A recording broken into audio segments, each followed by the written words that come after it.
Well, guys, Erin is at the non-qual conference right now, and she is in the middle of session time. So if y'all are okay with it, let's go ahead and start. We're recording, so if anybody comes in late, they can catch up.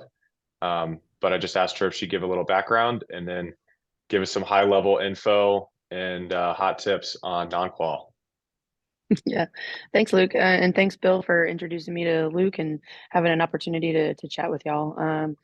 So I am an advisor out of Los Angeles. I've been an advisor now for 10 years.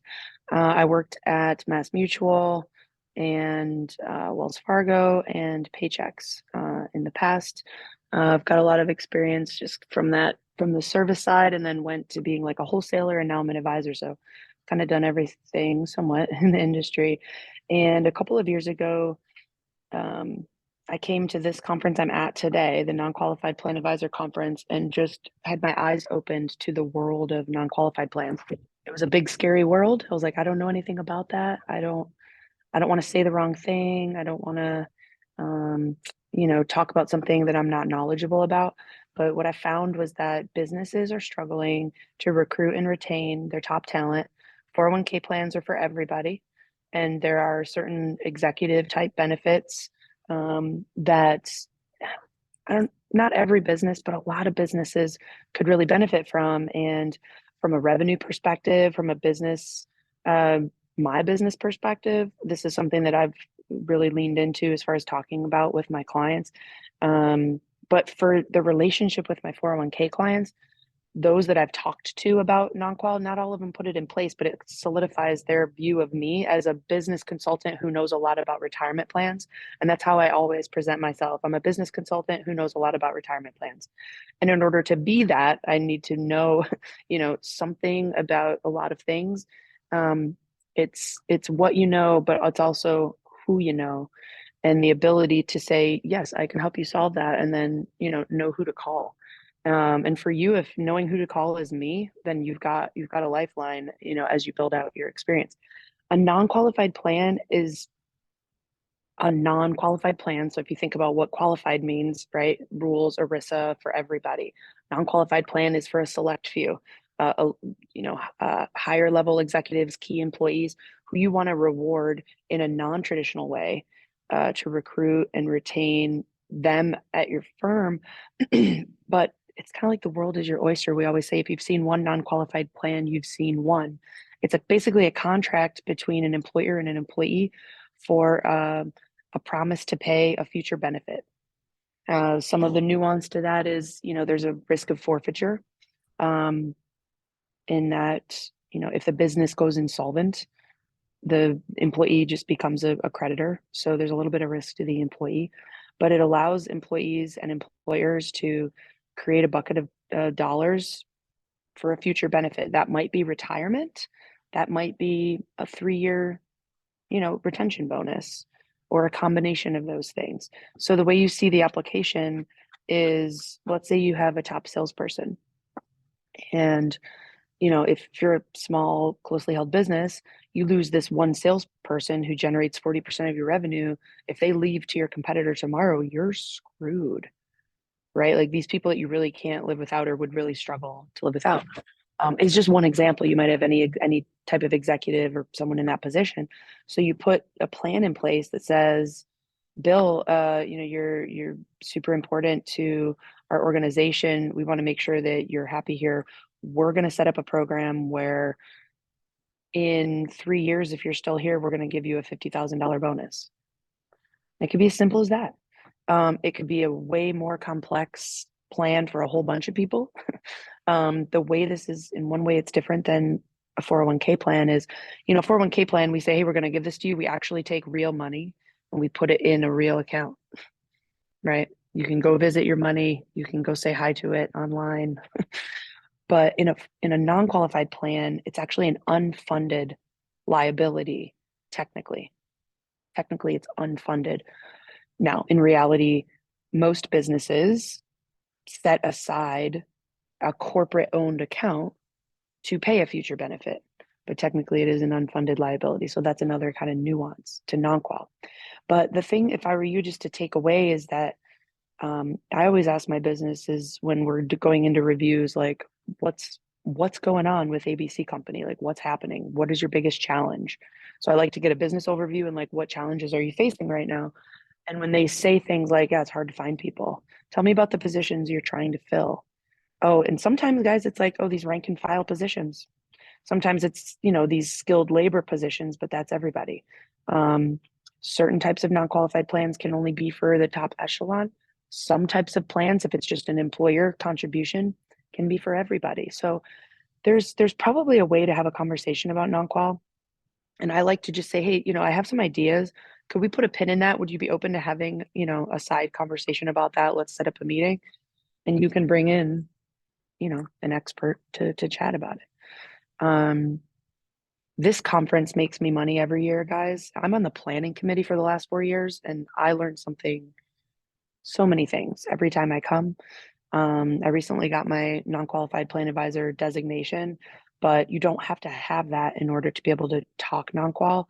It's really about just being able to have that initial conversation and just finding the pain points, understanding that kind of the world is your oyster, and then just knowing who to call. And honestly, that first phone call could be to me. Tell me what you have going on, and I'll say, you should call so and so or so and so and so and so. You pay for your education in this world. So you split revenue and those type of things. But if you do nothing but solve a problem for your client, that's probably a client for life. And that's, growing those deeper relationships with your client is kind of what got me into this biz. So with that as a backdrop, I've kind of laid a lot on you guys, but like, what questions might you have based on what I just said? How do you get paid, Erin? What's pricing look like? Yeah. So the world is kind of changing. The way that you got paid for non-qualified plans 5, 10 years ago was on this thing called COLI, corporate owned life insurance. You ever heard of that term? Corporate owned life insurance is a huge payday, um, but that's not the only way to get paid. Not every company is a candidate for COLI. Um, I charge a flat fee for service. $10,000 is my minimum. And for that $10,000, I provide my expertise and my Rolodex of contacts. I'll help you set up a plan. I'll take over your plan. I'll do annual or semi-annual reviews of assets and liabilities. I'll facilitate, depending on the client. Sometimes I'll charge extra, depending on the ability to talk to the individuals um, who are eligible for the plan. There's a lot of wealth opportunity. Did any of you guys do wealth in your practice as well? Okay, Devin, I see you shaking your hand. Sam, not so much. Do you refer it out, Sam? Yeah, for now we refer it out. We actually just extended an offer to bring on a wealth advisor yesterday, so we're hoping to obviously change that. But as of right now, yeah, we just refer it out, and it's more or less a one-way street. So that's why we're trying to bring it in house. Yep, that makes sense. So whether you do it personally or you refer it internally or externally, it's a huge opportunity for wealth because now you're talking with people that make a lot of money about, this like strategic wealth planning. And they pay you to do that. Let me say that again. The business pays you to go talk to prospects. Like, okay. So what I do, Luke, is, for that, I say, look, that's my minimum. I have plenty of clients that I'll quote $25,000 for. I'll quote my minimum and then say every day of education that I'm out there is another $1,500 or, whatever. We'll do one-on-ones, we'll do, whatever.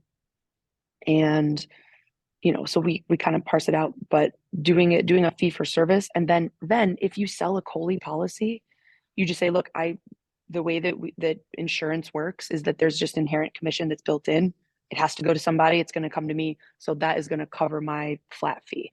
If you get to that point, if you only, the olden days of only getting paid on COLI would be like, you would do 2 years of work and then maybe get paid because maybe they qualify for COLI and maybe they actually put that policy in place. But that's not where all the hard work comes in, and I'm a big believer in get paid your worth and for the work that you do. Aaron, who you seen? So we've just started exploring some like Coley and Volve space as well. Mm, Who you used in the past in the insurance space? Are you still seeing a lot like the VOL kind of like the best for the Coley and yeah. So there's only a couple players that really do COLI. and they're all at this conference. So Principal, New York Life, Nationwide, Lincoln are probably the big players. I don't do a ton of bully. Jeff Cheshire used to be my go-to guy, but he's at RPAG now. Frankly, I would still call him and just ask him who to talk to, because that's what this industry is. Like the non-qual world is so tiny. That's why coming to this conference is like, just, I mean, there's like 100 people here, and by the end of the thing, and they're all the same service providers come. It's such a small world of service providers that, Devin, if you asked me, if you were like had an opportunity and you called me, I would probably call Jeff Cheshire and he would tell me who to call, and then I would tell you who to call. And it's like 2 degrees of separation and you'll be to the right place. Because it's such a small group, but it's not like you have to know everything in order to talk about it. You have some credit unions or something that you're doing bully? Yeah, we've been meeting with the CEO of a large regional bank recently. Soon, we actually talked to a guy who does a lot of bully.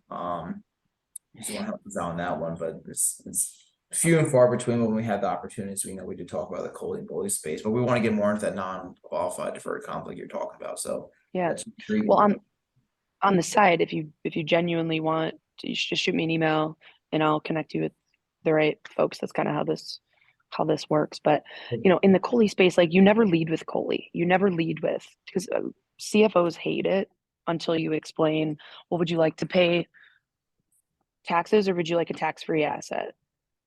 To your choice. You can have mutual funds, and mutual funds might be a good solution for a period of time, but the tax drag on mutual funds for over the long period of time just,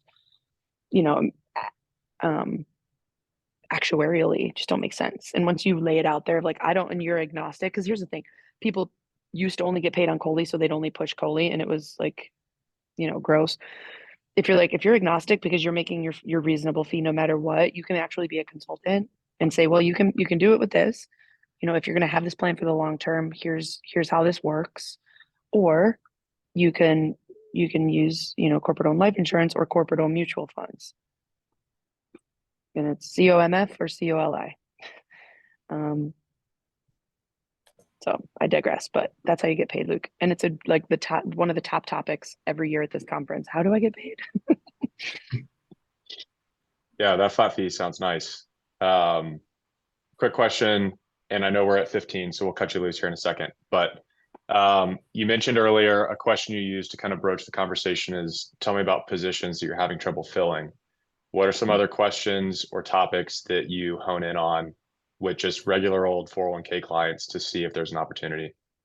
Yeah, and actually that's the follow-up question to the what business challenges are you having right now? And so often they say recruiting and retaining, people. And if they don't go down that road, I might ask, like, how's your turnover? And then, that'll kind of lead into that. And then that follow-up question is, well, what positions are you really struggling to fill? What are the key positions that you have? And you play chess a little bit and you lead them down that line and you're like, if there was a way to, like, put in a program that is not for everyone, that you don't have to treat everyone fairly like we do in the 401k plan, where we could put some golden handcuffs on people. Everyone knows the term golden handcuffs. No one really knows what that means. Here's what it means. It means a benefit where, like, you have a promise to pay, like, I'm going to give you this and in 3 years it'll vest, and then you give that to them every year, and then 3 years in the future they're getting a bonus today. They're being paid a bonus today, and every year they stay, there's a cascade of bonuses. And so there's never a good time to leave because you always got future bonuses on the table. That's golden handcuffs. But people hear that term, but they don't know what it means. So if you use that term, you're positioning yourself as somebody who knows about that. And then you just call me. I'll tell you who to call, and then get your butt to this conference because it makes you money. The session that I'm not sitting in right now is about basically how to prospect your current book of business. It's like Jeff Atchison, who's the leader of all this. He always says it's like you're at a Vegas buffet, and you've got your plate is full with food, yet there's all this free food. And he's like, get yourself a bigger plate because there's more revenue to be had. I love it. Erin, I want to be respectful of your time. You're amazing. Thank you so much for jumping on and giving the download. And congrats on the designation and continuing to shape the non-qual world. My pleasure. I would love to see you guys here. The lifeblood of this industry and the way the 401k advisor industry is going is to be a business consultant who knows a lot about retirement plans. This is we try to keep it lower cost. It's no frills, but it's the conference that makes me money every year. I would love to see you guys here, and call me in the meantime. If something comes up, call me.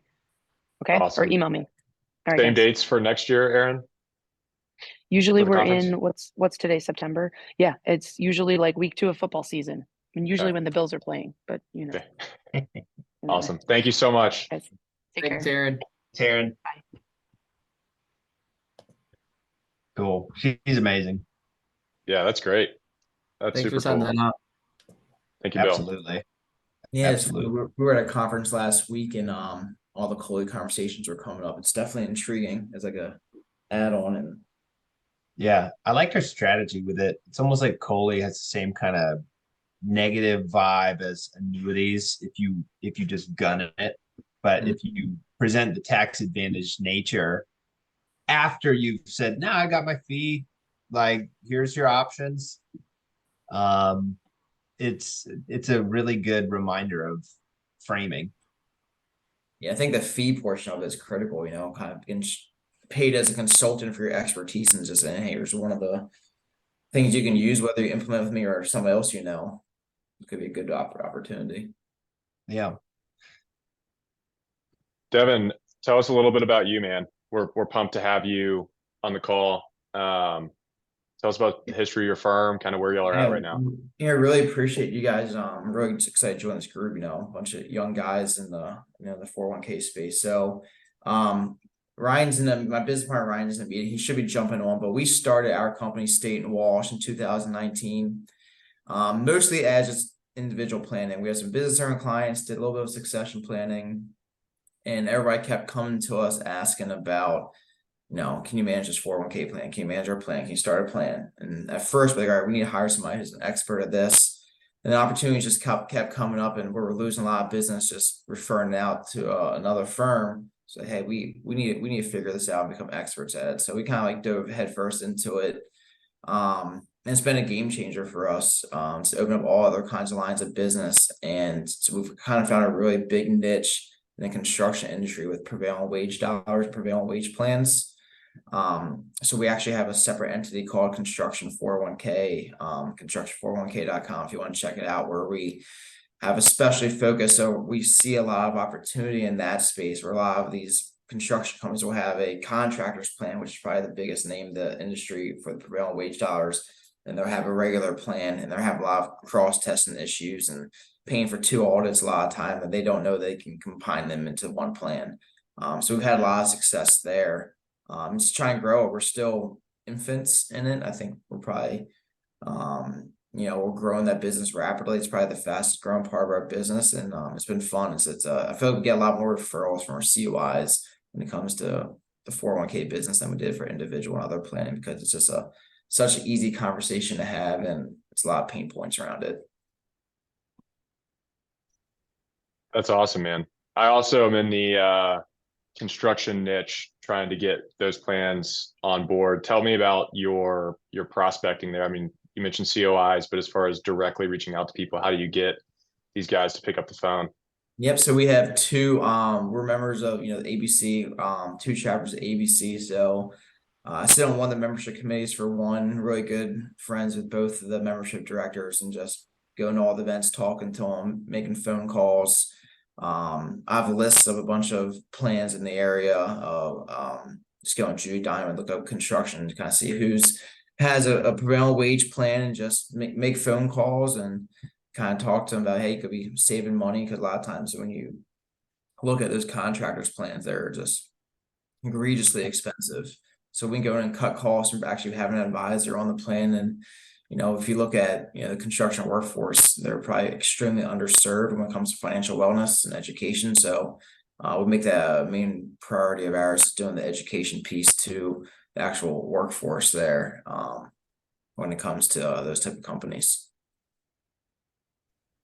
What do y'all do for education as far as like a quarterly or annual? Like, are y'all out in the field? You just hit the office up? What does that look like?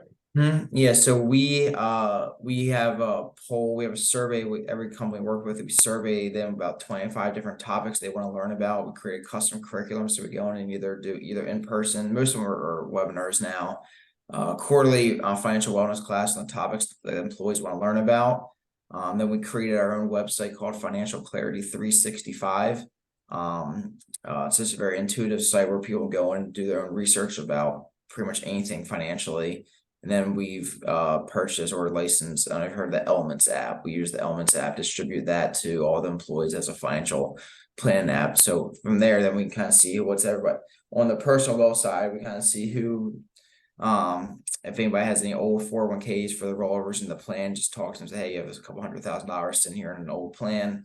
Have you thought about possibly moving into the current plan and having it all in one spot? So that's worked out well for us as well. So it's all about just the quarterly wellness classes and the app that we kind of distribute to everybody. Super cool. On the financial wellness topic, Sam, do y'all use anything for like an app or a service, or is it all in person? Yeah, it's mostly all just in person, and then whatever the platforms have as tools. We haven't really gotten into that space. That, as I mentioned when Erin was on the call, we just extended an offer, so that's going to be kind of their job to kind of head up on what do we want to use. We've looked at a couple different tools like the eMoney Advisor and stuff like that, and I like that software, but it's having the time to basically apply it, and we're not capable of going around to all the different clients basically and kind of just walking them through it. So hopefully that person will be able to kind of head up what we want to do. So I'm excited to hear what you guys utilize and what we can kind of just base off of each other on what's the best, because there's a million different things out there in the financial wellness space that's not going anywhere, and it's all over the place. Yeah, and it's like, how do you define wellness, right? Like, Yeah, exactly. there's so many people. You could argue that having your wealth guy be available is a very high degree of wellness versus, a library of content, which is still valuable. But I'm curious too, Sam, when you made an offer to a wealth manager, you have money going out the door that, you're making zero on. I think thematically you're dead on. When you visualize, let's say they come on board, mechanically, how are you incorporating them into your sales flow, your service flow? How do you picture that?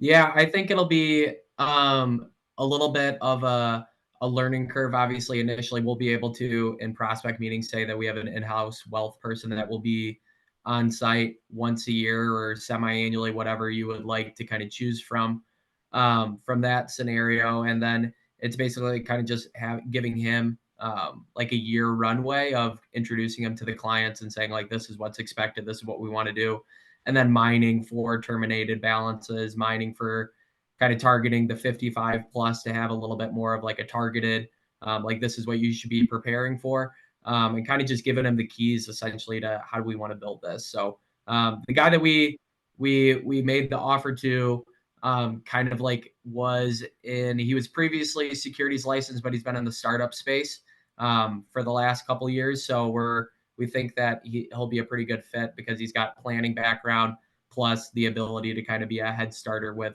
something new and rolling with the punches, because we obviously are kind of just learning as we go, which will be helpful with these guys in here to kind of just bounce ideas off of. I'm curious too, because I love that you're going after 55 plus and terminated, but you didn't say 500,000 plus. You didn't throw out like a dollar number. Does that mean you'll service anybody who raises their hand, or what's the idea there? I think so, to a certain extent. That's kind of where we're initially starting at with this guy, and then we'll bring on the next person that's maybe a little bit more targeted and specialized with a little bit more experience at a bigger shop to hopefully bring someone on board or that wants to be targeted more in that space. Because I mean, scalability is all this really business is, and if we can get a couple $100,000 accounts, then those add up obviously over time. Absolutely, absolutely. So having someone be able to kind of answer all the questions for now, because that's kind of how our 401k department is. I mean, we help plans that are $100,000. We help plans that are $25 million. It's basically like, you need help, we're here to help you out. So that's kind of how we're looking on the wealth side too, to at least start up, and then we'll be a little bit more specialized and specific down the road. I love that. I absolutely love that. I think though there is that challenge of being death by 1,000 paper cuts, right? You know, like you 100%. can only take on so many $10,000 accounts. But I think there's a lot of conversation that can be had for servicing, you know, that demographic. And I've seen a lot of different approaches, from segmenting and having like robo and more triage to, you know, your more white glove, give me a call anytime. But I think Luke, that should 1,000% be a topic of conversation for one of these roundtables. Is, you know, do you want the wealth management business, and then how are you going to approach it? And maybe I could bring on some other folks who have different approaches. Yeah, that would be good, because I mean, we went through it this spring where we went through a wave of meeting with individuals that had family net worth or household net worth of over $1 million. And we historically had referred it out. And then there was like $70,000 worth of revenue that essentially they were looking at us as their advisor. And we were basically saying, we don't want to be your advisor, but we'll help with your account right now. And it's like, why are we doing that? If they're looking at us as the advisor, we've already kind of bridged that initial trust gap. Why wouldn't we have someone in-house that is creating those relationships with those 55-year-olds, where there's going to be multiple, obviously, that have $50,000, $75,000, and that'll be the next step of hiring someone to basically handle those sub 250s. But for now, you got to have the right person that's able to say yes and be able to scale it.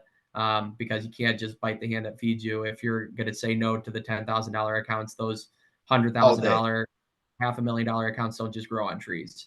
And you know what? Reverse that, because we have that same story in reverse with a lot of times with banks in the business of lending. Someone comes for a 401k startup, and they'll say no because or out. But what does that mean? It means, like, to the bite the hand that feeds, means that a 401k advisor is going to capture that startup, and you've let a fox into the hen house. You should, in an ideal world, be able to service that client's entire book because you have the relationship. The minute you start saying no and turning people away, it's just a kind of a crack, right, in the shield, so to speak.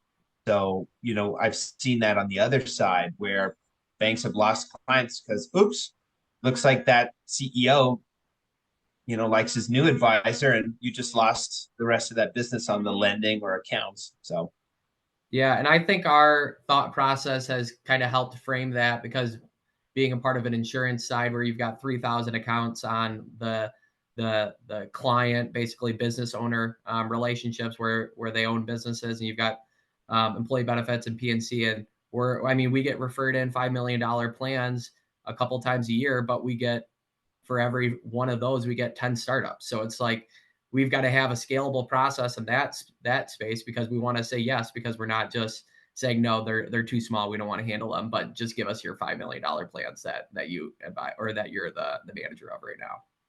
Yep. That makes a lot of sense. So I'll just noodle on that. Maybe we can catch up later, Luke, and go through some names for the next call and on that topic. That'd be great. Yeah, that'd be awesome. Yeah, I mean, I'm lucky in that I have a whole RA adjacent to me, one door down, that I get to hand off to.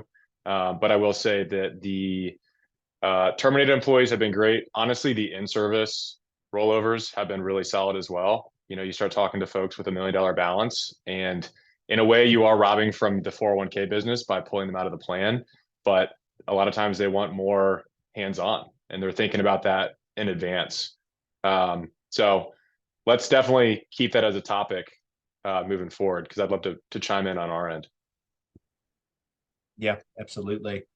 You know, let me just throw this out in everyone's head too, because this is something we've been exploring on our side with success. Is right now we're thinking inside the box. thinking of our own firms, right? But I mentioned banks. A lot of banks and other entities that have different forms of business, employee benefits, things like that, they don't want to give up either. But if you can be the retirement piece, go in, and that's your value proposition, you can unlock referral sources, right? So, you'd obviously do a split, but I think that's a potential for, big leaps rather than plan by plan.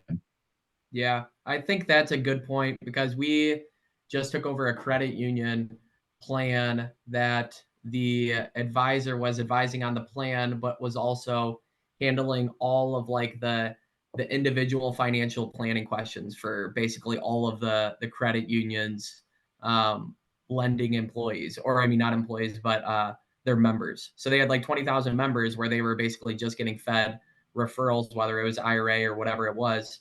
And they were like thinking it was going to be a conflict where we took the 401k plan and that we didn't want like all of the member relationships, and we would just allow the wealth team to continue with that. And they were thinking that they were going to lose that for their members. We were like, we're going to take a $25,000 account away from them. They're not going to forfeit the 20,000 relationships that you're feeding into them. So basically, if you have the potential and the opportunity to do that yourself and be that firm, I mean, you're looking at a gold mine.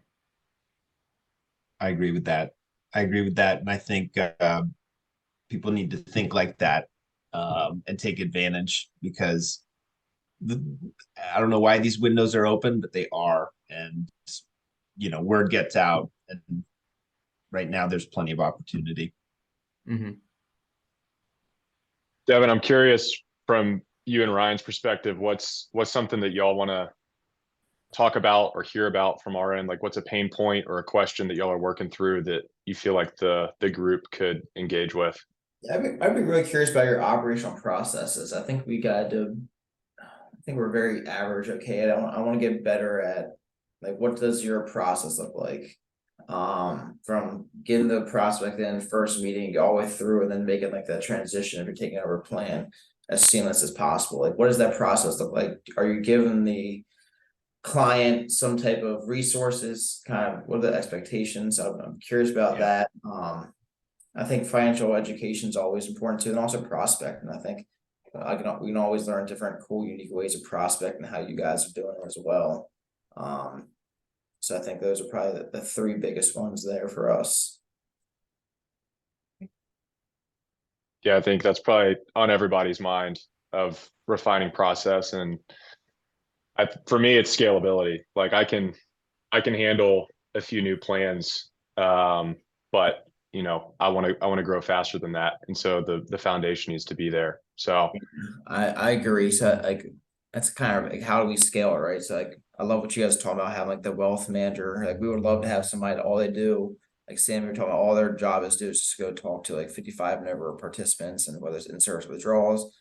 I mean, it sounds like a dream job for a young 37-year-old advisor to go do that.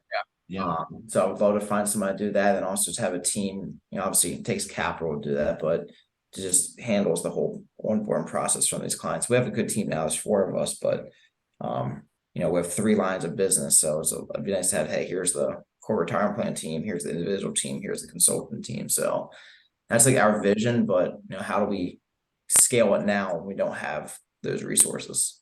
So it's more than just prospecting and papering, collecting from 401k. You're talking about broader operations, between those different lines. Yep. Okay. I'd love to spend one day or so on the prevailing wage stuff. That's come up a couple different times, and our insurance arm is big in the construction contractor space in the West Michigan area. And like you said, it's not the easiest space to get into from the financial side of it. So if we can kind of just, we've had a couple different like prevailing wage conversations with, I forget what the provider was, like Beneco or something like that. Contractors plan the big 2. Yeah. And kind of just being able to maybe like take something and put on, like, whether we bring in Beneco, to put on like a seminar or something for our construction clients on the insurance side, because we've got a lot of the big contractors on our book on the property and casualty insurance side. So taking a step into that realm and kind of learning about that would be great if we want to kind of maybe set that up, because Luke, you've got background in it as well. And construction obviously is all over the place for everybody else. So it's not like it's not a territory for people to focus on or think about focusing on. That's an awesome opportunity to have all them on the PNC side of the business. My goodness, that's awesome. Yeah, it's nice. Like I was saying, we've got about 100 plans. We've been around for about 10 years, and I would say 75% are benefits and PNC relationships where they have a question and they basically look at us. So we're feeling like we're on the tip of the spear and have a good thing going in the future. So bringing on another person will help and allow us to kind of service more people and bring on more plans. And if we want to kind of target the construction space, it's there for us to kind of be able to kind of treat as a target, hopefully. Yeah. Awesome. Yeah, I'll second that on the prevailing wage stuff. Maybe that's something, Devin, and you can talk to Ryan, and maybe our next meeting, y'all can open up and give us like that'd be 10 funny. minutes on, Ryan, for sure. That'd be because fun. it sounds like you've really carved out. I mean, the fact that you have a dedicated entity towards it, like I'd love to just kind of hear that whole story. Yeah, for sure. What was that again? Construction 401k or something? Yeah, construction 401k. So you can just go construction401k.com. Yeah, I've been sleuthing around on it. It looks cool. I'll put it in chat. Let's see here. Yeah, so we time right. It's literally all it is, just a landing page, pretty much. It's simple, just put us out there to kind of be specialists there. Everybody thought whenever we went to the ABC events, everybody thought we were a law firm. Yeah, because we go to some of the ABC events. We've got some of our like other insurance side agents that go to there, and they're on like the membership committees. So I mean that sounded exactly like something that we could maybe try to replicate up here. I'm not sure where you're located, but could be a good opportunity for us. So anything that I could learn would be helpful. Yeah. Have either of you guys heard of the CFMA, Construction Financial Management Association? Mm-hmm. Y'all try that out. Any luck there? I think Ryan went to them in the past. I know we were part of that one. We were part of Maryland Construction Network, and then BC&E, Building Congress and Exchange. But I've heard good things about it. I've never actually been to it. Yeah. Any of their events. Have you had success there? No, we just joined. We kind of were deciding between that and ABC, and ultimately we need to join ABC, but it's more expensive, and we just decided to dip our toe in this one first. Yeah. I've heard really good things about CFMA because they put you in a roundtable, so that you have like a monthly roundtable where you're with 6 or 7 other finance focused people with construction companies or manufacturing companies, whatever their background is, but you're basically sitting once a month with decision makers and learning about what their problems are, and you're going to talk about your space as well. So it's kind of just creating that like kind of inner small group relationship outside of the monthly meetings, which I've found or what I've heard is helpful for people compared to the ABC, where you basically show up and you have to be recognizable or go 20 times if you're not intentional about trying to meet people for people to recognize you. Yeah, no, that's good. Yeah, I'll have to report back and let you know how the first few meetings go. So yeah, I think for our next meeting, Devin, if you and Ryan could open up and just kind of give us a little more detail on the prevailing wage stuff, like strategy and history. And then I think that we just dedicate the bulk of that conversation towards the wealth management side. How do people feed into it? Bill, if you have anybody that you think could chime in, that'd be awesome. For construction, or I'm sorry. No, just for the wealth management side, Yes. converting clients from participants to individuals. Yeah, I can do that. Absolutely. And I think too, if I could put another ask is, if you guys can think of 2 other folks to bring, right, who you think would also enjoy being part of these, that I think Luke, what you put together is really cool. And I think it's a good reminder. Do you know any other 30, young 40, people in our group invite them, because then we can ask them to invite 2 people. Then all of a sudden we have 25 young advisors, and that's more brain power, that's more bargaining power. That's just something where we can get a lot more as we move along.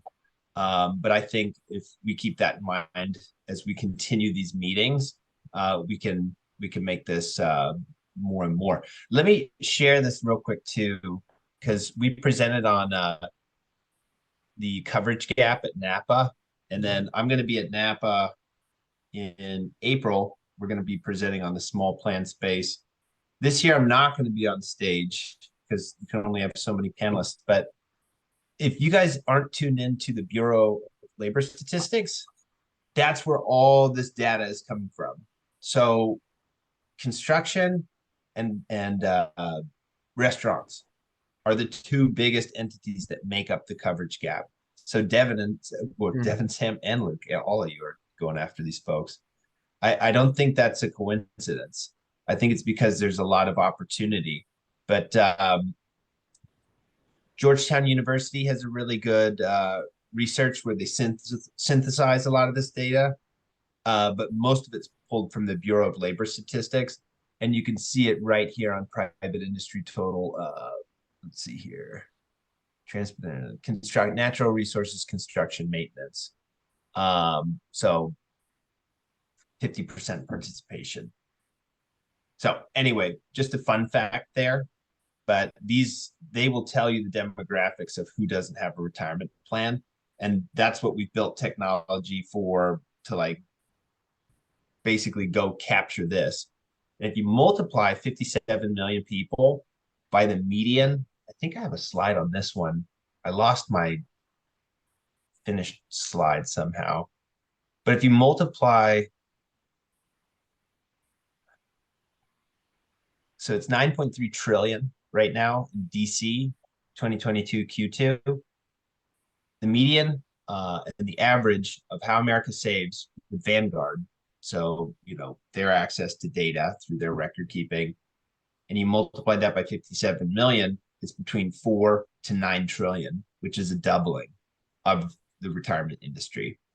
I know a number of that could go to IRAs, but we're poised really beautifully right now in conjunction with tax credits to close this coverage gap and have explosive growth.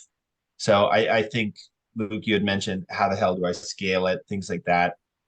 These are the types of thoughts that need to happen, because you can't find and hire 10 wealth managers. It's daunting. So you have to look to technology or think to yourself, what's that number where I'm satisfied and I'm at stasis, versus I'll take anything. Erin Hall really helped me understand, and SRP, her firm in general. She says my fee is 10 grand, right? Maybe someone will go to 7 or whatever, but she's satisfied, with the clients that say yes to her fee and they get the levels that she wants to provide. So I do think there's a lot of exciting stuff ahead, but the fact that you all talked about construction made me think about this presentation a little more. Mhm. I think Yeah, pricing would be, I think pricing would be another great topic. I would love to talk about with you all, how you guys do about that. Something always good forth about.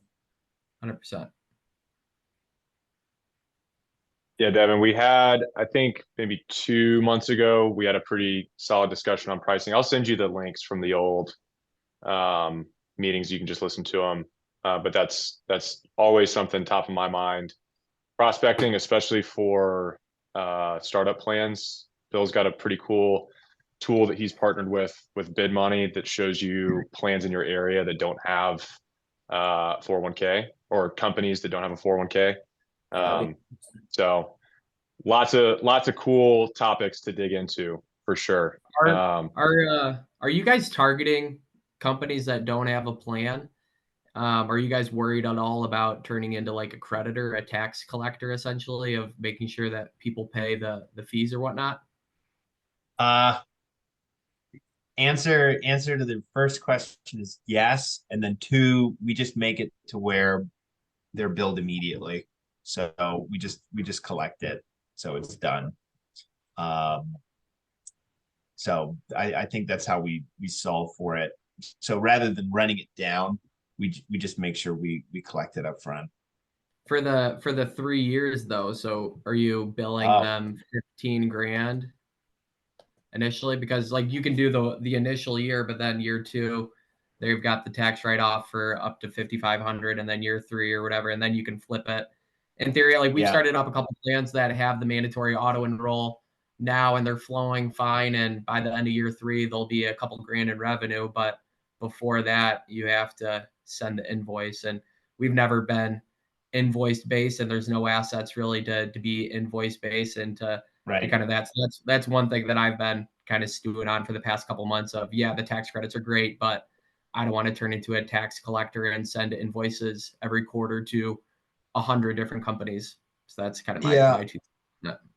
Yeah, as I understand, so we have a few qualifying questions like, what are your revenues? So it sounds like what you're describing is somebody who's really starting up in more ways than one, not just their 401k, but their business.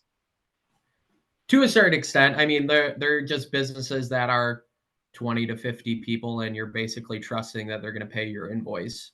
Yeah. It's not necessarily that they're true startups and don't have like a business model or consistent revenue or anything, but that's just something that obviously with a percentage-based fee out of assets, it's always there. And when you're Well, sending it, that's always there.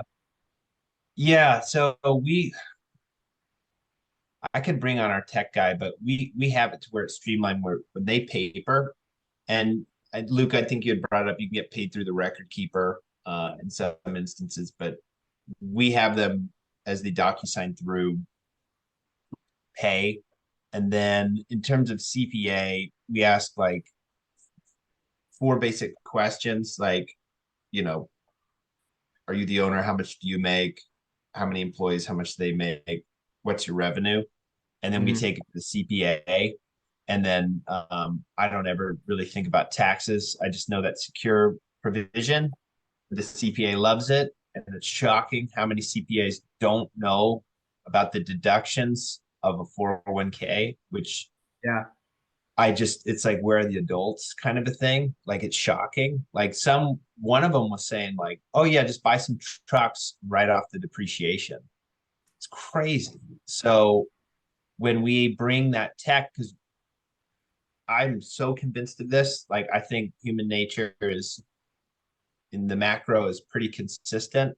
Like I think small business America is just focused on the bottom line. You just go, hey, what if I told you to set up a 401k based on this information you're giving me, you're gonna save 50 grand.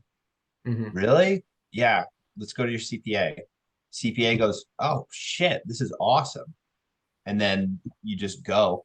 In terms of tax credits, that's between him and the CPA. But in terms of collecting, maybe when we talk about that for operations, I can like specifically describe it. But we wanted to solve for running after those 100 plans and trying to get a check and 100%. just automate it. We try to automate everything, like to So where you just do like an installation fee basically rather than an annual.